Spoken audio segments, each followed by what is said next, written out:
All right, UFC 308 just finished. We got a little bit of everything. We got a knockout, we got TKOs, and we got submissions. This was a way better card than 307 in my opinion. Hold on a second. 97% of you guys aren't subscribed. Make sure you subscribe if you like influencer boxing, MMA, or boxing content. I do all of that 3 times a week, 4 times a week on fight week, which is most weeks at this point. Been stacking my content schedule.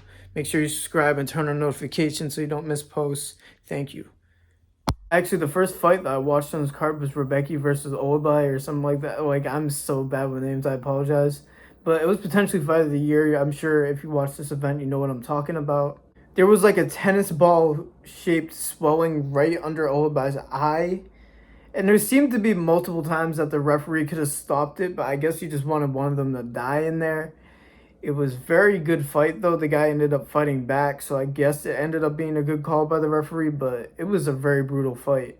Very close. Some people didn't agree with the decision, but people actually thought it was a draw, which I think makes sense, but I don't know. I'm not a judge, so next fight was Shera Magomedov versus Petrosian. Now, Petrosian was better on the feet than I thought. You know, Shera actually gets me nervous in his fights because how high he keeps his chin when he strikes. And it took him a little bit to find his distance and his striking flow, but when he did, he really did. He ended up landing a spinning back fist early in the fight. And then later on in the fight, he threw a double spinning back fist, which was sick.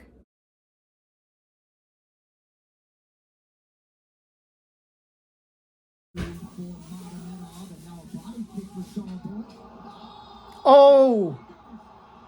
Oh shit! Just like that?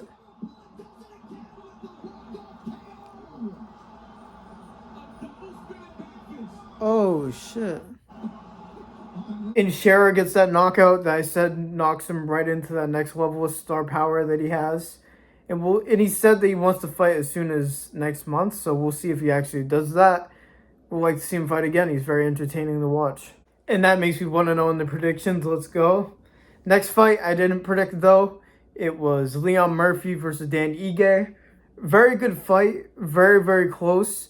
I actually think it came down to the final exchange where Leon Murphy got better of Danny Ige in that exchange. I think that won him the fight in the third round. Danny Ige showed some real power in his hands like usual, but Leon Murphy's volume ended up being too much and ended up getting him the decision. All right, next fight was Alexander Rakic versus Ankalaev. Now, I was very wrong about this fight. I thought Rakic was going to get the better of him on the feet and Ankalaev was going to look to wrestle, but Ankalaev didn't look to wrestle at all. He looked to box and pressure the whole fight. To be honest, it was a dull standing fight. Not too much happened. You expect a bit more of a firefight between those type of fighters when they stand, but it didn't end up really happening. They both respect each other's power a lot. And ironically, Rakic actually ended up pinning Ankalaev against the cage like I thought Ankalaev was going to do the whole fight. But no, he showed that he could strike. But if we're being honest, if he like walks forward like this on Alex with that same type of technique, Alex sweeps him easily. I do not see him standing with Alex Pereira, but maybe he proves me wrong again. Who knows? I think Alex Pereira knocks out Ankalaev, though, if I'm being honest. All right, next fight was Robert Whittaker versus Chimaev. Now, this didn't necessarily go how I predicted. I know that Chimaev seems to start quickly, but I thought that Robert Whittaker's takedown defense would be a bit better. He did really good with like wrestling defense, but he could not stop Chimaev from putting him on the ground in general. He stopped a few submission attempts. He did good to avoid being flattened out a couple of times, scrambled well a couple of times. I think he even got up, but Chimaev dragged him right back down. Like, Chimaev is dominant grappling. And Chimaev is pretty entertaining grappling. He doesn't stall too much. There was a decent amount of time where he stalled in knee against the thigh, but it didn't happen too much. He does look for finishes. But yeah, Whittaker got away from a couple of submission attempts and a couple of times getting flattened out, like I said. But Chimaev ended up getting his back and getting a rear naked that seemingly dislocated Robert Whittaker's jaw. So that's why he tapped very fast. But yeah, I thought Whittaker was going to be able to do enough to tire out Chimaev and finish him, but that didn't end up happening. Which makes me 2-1 on predictions tonight, which is pretty good for my standards. All right, now the main event of the evening. Ilia Topuria versus Max Holloway. I don't know why I always stall and forget the main event every time I make these videos. Ended up being as advertised. Ilia didn't end up shooting. Well, he got one takedown, but it was still entertaining grappling. It wasn't like some stalling bullshit that I seem to rant about all the time on his channel. But yeah, it ended up being a scrap. Ilia actually invited Max Holloway to stand and bang right away, which Max declined and then did the Matador thing with the bull. But yeah, it ended up being a scrap. I feel like Max was actually winning the boxing exchanges early in the first 2 rounds, but Ilia ended up landing the straight right that really hurt Max, and I feel like it was all downhill from there. And Max didn't seem the same, like his body language was not good. Then there was some miscombinations where Ilia was blitzing in, and then Max went for like a clinch. Ilia misses a left hand, and then he throws another left hand that catches Max flush on the jaw. Very nasty, very vicious left hook. Looked like Alex Pereira left hook at a smaller weight. Like, it was nasty.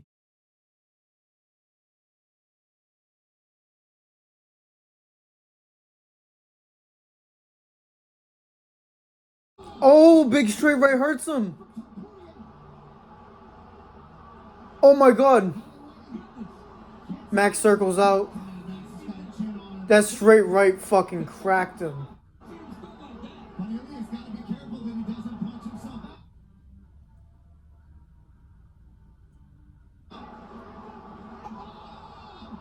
Oh shit!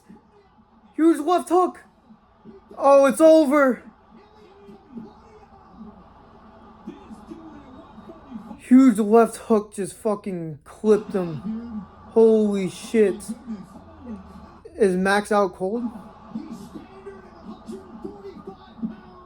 Oh my god, Max is out cold. Wow. Holy shit, dude. After that straight right, Max was not feeling good, dude. Wow. So yeah, even though I did predict this happening, you hate to see it. I love Max Holloway as a fighter. I mean, who doesn't? He's an absolute warrior. He actually took some bombs from Ilia earlier in the fight. They just took on the chin. It was looking like he was going to take the punch as well, and so that straight right really wobbled him. And then that left hook just put him away. Like I said, that was like Pereira-esque left hook. That was a very, very powerful hook that he got hit with. Damn, my voice. But yeah, that makes me 3-1 predictions, baby. That is elite for my standards.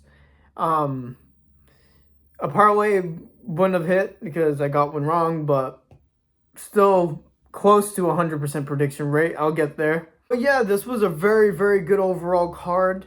Let me know what you guys thought about this card. Let me know what you think is next for all these fighters in the comments. Let me know how devastated you are about Max Holloway losing.